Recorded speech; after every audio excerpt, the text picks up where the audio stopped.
NEET coaching సెంటర్లలో top 1 గా ఉంది శ్రీ ఆద్య మెడికల్ అకాడమీ. అడ్మిషన్స్ జరుగుతున్నవి, సంప్రదించండి. హాయ్ అండి.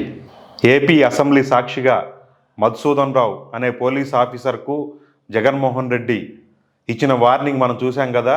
నిజంగా అది ఆయనకొకటికి ఇచ్చిందే కాదు, 6 లక్షల మంది ప్రభుత్వ ఉద్యోగులు ఇవాళ ఏపీలో అంటే ఎన్నికల ఫలితాల తర్వాత ఓన్లీ ప్రభుత్వం మాత్రమే మారింది. ఒక పార్టీ ఓడిపోయింది, మరొక పార్టీ అధికారంలోకి వచ్చింది. ప్రజాస్వామ్యంలో ఇదన్నీ కామన్. కానీ ఇప్పుడు ఏపీలో ఏం జరుగుతూ ఉందంటే వాళ్ళు రాజ్యం పూర్తిగా అంటే హస్తగతం అయిపోయింది. అంటే ఒక రాజు ఇంకొక రాజు మీద జయిస్తే ఎలా అయితే చేస్తారో రాచరిక వ్యవస్థలాగా ప్రవర్తిస్తూ ఉన్నారు. ఈ క్రమంలో శాంతి భద్రతలన్నీ కూడా కట్టుదప్పిపోయాయి.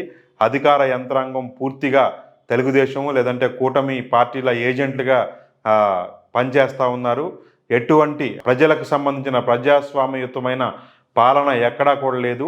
ఇక రాష్ట్రం రావణ కాష్టం అవుతూ ఉంది. వందల మంది వైసీపీ సానుభూతి పరులు ఓటర్ల మీద దాడులు జరుగుతూ ఉన్నాయి.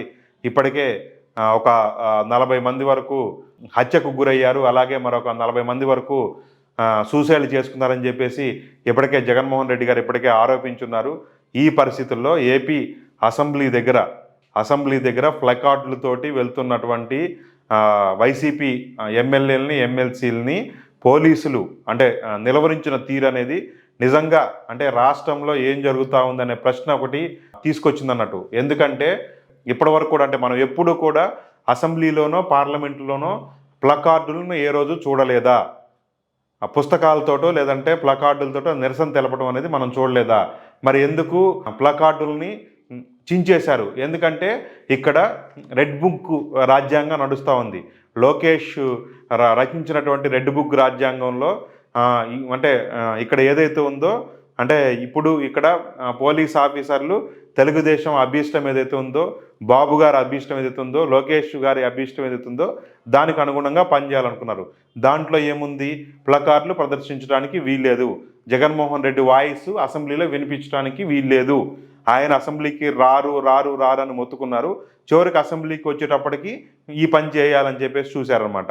ఈ రకంగా చేసే ప్రయత్నం నిజంగా అంటే 6 లక్షల మంది ప్రభుత్వ ఉద్యోగులకు కూడా ఖచ్చితంగా ఒక ఆలోచన చేయాలి. వారికి ఏ పార్టీ మీద ప్రేమ ఉండకూడదు, ఏ పార్టీ మీద ద్వేషం ఉండకూడదు. అప్పుడే వాళ్ళు ప్రభుత్వ ఉద్యోగిగా ప్రజల మన్ననలు పొందుతారు. కానీ ఇవాళ ఏపీలో ఏం జరుగుతూ ఉంది? వాళ్ళు అంటే ఎన్నికల ఫలితాల తర్వాత తెలుగుదేశం ఏజెంట్లుగా మారిపోతూ ఉన్నారు. తెలుగుదేశం ఏజెంట్లుగా మారిపోని పోలీస్ ఆఫీసర్లకు తలలు పగులుతూ ఉన్నాయి, చేతులు ఇరుగుతూ ఉన్నాయి. మనం చూస్తూ ఉన్నాం రాష్ట్రంలో జరుగుతున్నటువంటి ఘటనలు. వైసీపీ వాళ్ళ మీద రెచ్చిపోతున్నటువంటి తెలుగుదేశం వాళ్ళని పోలీసులు నిలువరించే ప్రయత్నం కూడా చేయట్లేదు. మరి నిజంగా దీన్ని రెడ్ బుక్ రాజ్యాంగం అనే అనుకోవాలన్నా? జగన్మోహన్ రెడ్డి గారు ఇవాళ మాత్రం ఖచ్చితంగా ఇచ్చిన వార్నింగ్ ఏదైతే ఉందో ఖచ్చితంగా ఇది అంటే ప్రజాస్వామ్యాన్ని నెలకొల్పే రీతిలో ఉందన్నమాట. ఎందుకంటే ఇవాళ జగన్మోహన్ రెడ్డి రైట్సే కాదంటున్న వాళ్ళు రేపు అసలు ప్రజల రైట్స్ని ఏం కాపాడతారు? నిజంగా అంటే ఒక క్వశ్చన్ ఏంటంటే, ప్రతిపక్ష నాయకుడిగా ఉన్నటువంటి వ్యక్తికి నిన్న మొన్నటి దాకా సీఎంగా ఉన్న వ్యక్తికి ఉన్నటువంటి హక్కులనే కాలు రాస్తే అసలు రాష్ట్రంలో ఉన్న 6 కోట్ల మంది ప్రజలకు సంబంధించిన హక్కులు ఏంటనేటటువంటి ప్రశ్న కూడా వస్తూ ఉందన్నమాట. ఇక వీళ్ళ కాడికి వస్తే చంద్రబాబు నాయుడు గారు ఇదే పోలీసుల మీద అంటే రాళ్ళు వేయించి దాడి చేశారు. అంగళ్ళ ఇన్సిడెంట్ మనం చూసాం కదా. రాళ్ళేసి కొట్టండి అని చెప్పేసి ఆయనే ప్రోత్సహించి మరీ రాళ్ళు వేయించారు.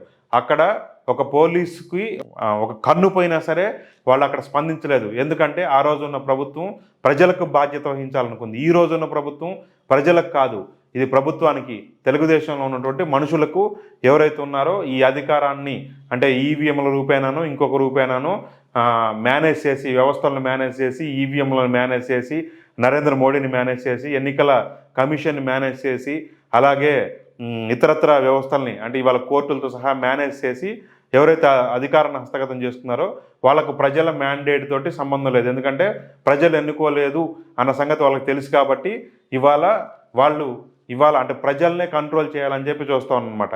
ఈ క్రమంలోనే ఇవాళ పోలీస్ అనేవాళ్ళు వాళ్ళ సొంత వ్యవస్థలాగా వాళ్ళు నియమించుకున్నటువంటి వ్యక్తుల్లాగా పనిచేయాలని చెప్పి చూస్తున్నారో ఏమో తెలియదు. కానీ రాష్ట్రంలో దారుణంగా ఇప్పటి వరకు ఎప్పుడూ చూడనటువంటి పోలీసింగ్ని మనం చూస్తాం అన్నమాట. అయితే ఈ పోలీసులు కానీ ఈ ప్రభుత్వ యంత్రాంగం కానీ ఒకటి గుర్తుంచుకోవాలి ఏంటంటే ఈరోజు ఇదే వైసీపీకి ఇప్పటివరకు కూడా వైసీపీ ఇట్లాంటి విషయాలలో ఎప్పుడు కూడా దారి తప్పలేదు.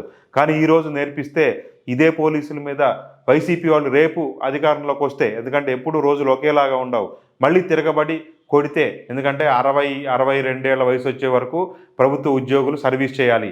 5 ఏళ్లకోసారి ప్రభుత్వం మారుతుంది. ఇవాళ ఏపీలో మొదటి 5 ఏళ్ళు ఒక ప్రభుత్వము, తర్వాత ఒక 5 ఏళ్ళు ఒక ప్రభుత్వం. విభజన తర్వాత మనం చూసాం. అంటే 5 ఏళ్లకు ఒకసారి ప్రజల మ్యాండేట్ మారిపోయే పరిస్థితి కనిపిస్తూ ఉంది. మరి అలాగే మారితే ఈ పోలీసులు ఎక్కడికి పోతారు, ఈ మధుసూదన్ రావు ఏమైపోతాడు అనేటటువంటి ప్రశ్న కూడా ఇవాళ వస్తూ ఉందన్నమాట. ఎందుకంటే అసలు ప్రభుత్వ ఉద్యోగులు అంటేనే ప్రజల్లో ఏహ్యభావం ఉంటుంది. ఎందుకంటే వాళ్ళు అసలు చేసే పనితీరు, వాళ్ళు ప్రజల్లో ఏమాత్రం కూడా వాళ్ళ అంటే ప్రజల మన్ననలు పొందేలాగా ఉండదు. ఇంకా దానిని కూడా కోల్పోయే పరిస్థితి ఇవాళ తెలుగుదేశం పార్టీకి ప్రభుత్వానికి తొత్తులుగా పనిచేసి తీసుకొచ్చుకుంటే వాళ్ళ ఫ్యూచర్ ఏంటో ఒకసారి ఆలోచించుకోవాల్సినటువంటి పరిస్థితిని ఇవాళ ఏపీ అసెంబ్లీ దగ్గర ఇన్సిడెంటు తీసుకొస్తూ ఉంది. ఇక ఉద్యోగులను అయితే హీనాతిహీనంగా అంటే ఎట్లా చూస్తూ ఉన్నారంటే పోలీసులని, ఉద్యోగుల్ని, స్కూల్లోకి వెళ్ళి ఒక టీచర్ని, ఒక ఎమ్మెల్యే అమ్మనా బూతులు తిట్టడం కూడా చూసాం అన్నట్టు. ఇక తలలు పగలగొట్టడం, చేతులు ఇరగొట్టడం, అంటే ప్రతిపక్షంలోనే పోలీసులకి విలువ ఉన్నటువంటి లోకేష్ బాబు ఇవాళ రాజ్యం చేస్తూ ఉన్నారు. లోకేష్ ఒక ఎస్పీని పట్టుకొని నీ సంగతి చూస్తా అని చెప్పేసి హెచ్చరించడం చూసాం. ఇక బాబు గారు అయితే ఎప్పుడైనా సరే తిట్టడమే, అటాకింగ్. వాళ్ళ అటాకింగ్ ఎలా ఉందంటే ప్రతిపక్షంలో ఎట్లా అటాక్ చేస్తున్నారో ఇవాళ ఆఫీసర్లను అదే రకంగా ప్రభుత్వ ఉద్యోగుల్ని వాడే పరిస్థితి కనిపిస్తూ ఉంది.